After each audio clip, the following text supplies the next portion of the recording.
తెలుగు వారి #1 choice Telugu matrimony.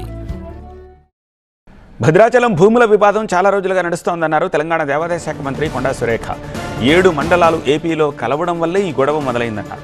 చాలా రోజుల నుంచి వారికి నచ్చజెప్పే ప్రయత్నం చేస్తున్నామని, కానీ ప్రతిసారి అక్కడ గొడవలు జరుగుతూనే ఉన్నాయని వెల్లడించారు. ఈసారి ఏకంగా దాడి చేసే ప్రయత్నం చేశారని తెలిపారు.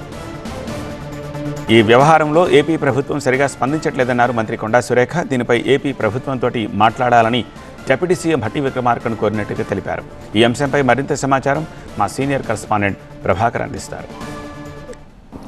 భద్రాచలం రాములవారి భూముల విషయంలో తెలంగాణ ఆంధ్రప్రదేశ్ అధికారుల మధ్య గొడవ జరిగిన నేపథ్యంలో ప్రస్తుతం మనతో పాటు దేవాదాయ శాఖ మంత్రి కొండా సురేఖ గారు ఉన్నారు. నిన్న పురుషోత్తంపట్నంలో జరిగిన గొడవ విషయంలో మీరు మాట్లాడారు ఇదివరకే అధికారులతో. సో ఏం చెప్తున్నారు, ఏం జరిగింది యాక్చువల్గా, ఎగ్జాక్ట్ ఇప్పుడు ఎలా ఉంది మ్యామ్ సిచ్యువేషన్? అంటే ఇప్పుడు సిచ్యుయేషన్ అంటే మన వాళ్ళు ఇక్కడే ఉన్నారు, వాళ్ళు ఇంకా మళ్ళీ మన వాళ్ళైతే ఇక్కడే ఉన్నారు. వాళ్ళు ఆ రోజు వచ్చి వెళ్ళిపోయారు. ఇష్యూ అక్కడి వరకే ఆగిపోయింది. ఇదేంటంటే కంటిన్యూస్గా నడుస్తూ ఉంది. గతంలో 60 కన్స్ట్రక్షన్స్ కూడా ఉన్నాయి, కట్టి వాళ్ళు ఉంటున్నారు.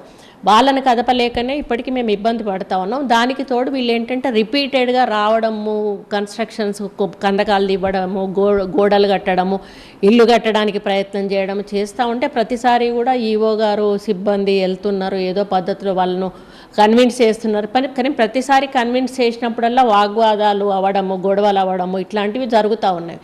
మొన్నటిసారి ఏమైంది అని అంటే కొంచెం పెద్ద ఎత్తున, గతంలో జరిగిన దానికంటే కొంచెం పెద్ద ఎత్తున గొడవ జరిగింది. మనకు బార్డర్ అవ్వడం కూడా కొంత ప్రాబ్లం అవుతుంది. ఇప్పుడు ఏమవుతుందనంటే వాళ్ళు వచ్చి మన బార్డర్లో లోపలికి వచ్చి వాళ్ళు ఎంక్రోచ్ అవుతున్నారు. కేసు పెట్టాల్సింది మన పోలీసులు పెట్టడానికి లేదు, మనం పోయి ఆంధ్రప్రదేశ్ పోలీసు వాళ్ళ దగ్గర పెట్టాలి. ఎందుకంటే ఆంధ్రప్రదేశ్ వాళ్ళు వచ్చారు కాబట్టి మనం వాళ్ళ మీద యాక్షన్ తీసుకోవడానికి లేదు. ఇప్పుడు ఒకవేళ సెంట్రల్ మొన్న తీసుకున్నప్పుడు స్పెషల్ వీళ్ళు సెంట్రల్ వాళ్ళ ప్రొటెక్షన్ తీసుకున్నారు. 6 వచ్చారంట వాళ్ళు పోలీసు వాళ్ళు, వాళ్ళని కూడా ఇబ్బంది పెట్టారు వీళ్ళు.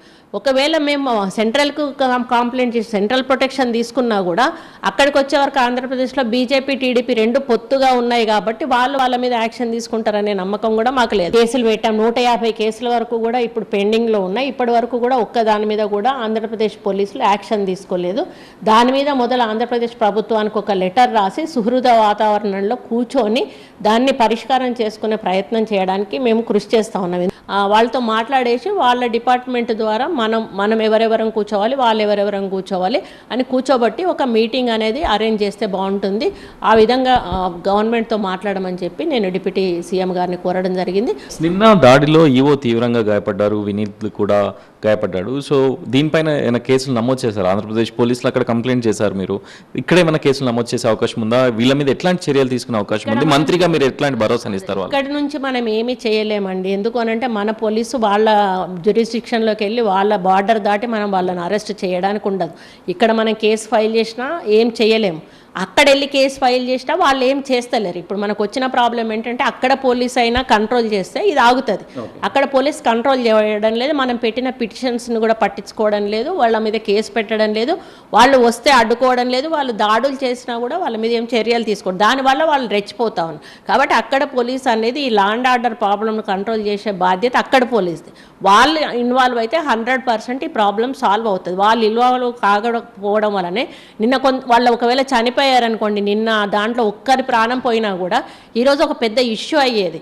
కాబట్టి ఇటువంటి ఇష్యూ జరగకుండా ఉండాలి అంటే ఆంధ్రప్రదేశ్ గవర్నమెంట్ కొంత ముందుకు ఆలోచించాల్సిన అవసరం ఉన్నది. కొన్ని నిర్ణయాలు కూడా తీసుకోవాల్సిన అవసరం ఉన్నది. వాళ్ళ సహకారం కూడా మాకు ఇవ్వాల్సిన అవసరం ఉన్నది. ఆ విధంగానే మేము రిక్వెస్ట్ చేస్తూ ఉన్నాం. ఎందుకంటే ఇది మళ్ళీ ఇంకొకసారి జరగకుండా ఇంతటితో ఆగిపోతే బాగుంటుంది అనేది మా. ఇది 2 ప్రభుత్వాలు కూడా సౌద్భవ వాతావరణంలో ఈ చర్చలు కంప్లీట్ చేసుకోవాల్సిన అవసరం ఉంది, దీనిపై చర్చించుకోవాల్సిన అవసరం ఉంది. డెఫినెట్గా తెలంగాణ ఆలయానికి సంబంధించి, భద్రాచలం ఆలయానికి సంబంధించిన భూముల విషయంలో తెలంగాణ ప్రభుత్వం రాజీ పడేది లేదు. అవసరమైతే 2 రాష్ట్రాలతో కలిపి మాట్లాడతాం. ఇప్పటికే దీనిపైన ముఖ్యమంత్రికి కూడా నివేదిక ఇచ్చామనేది మంత్రి కొండా సురేఖ చెప్తున్నారు. కెమెరా పర్సన్ సాయితో కలిసి ప్రభాకర్, TV9.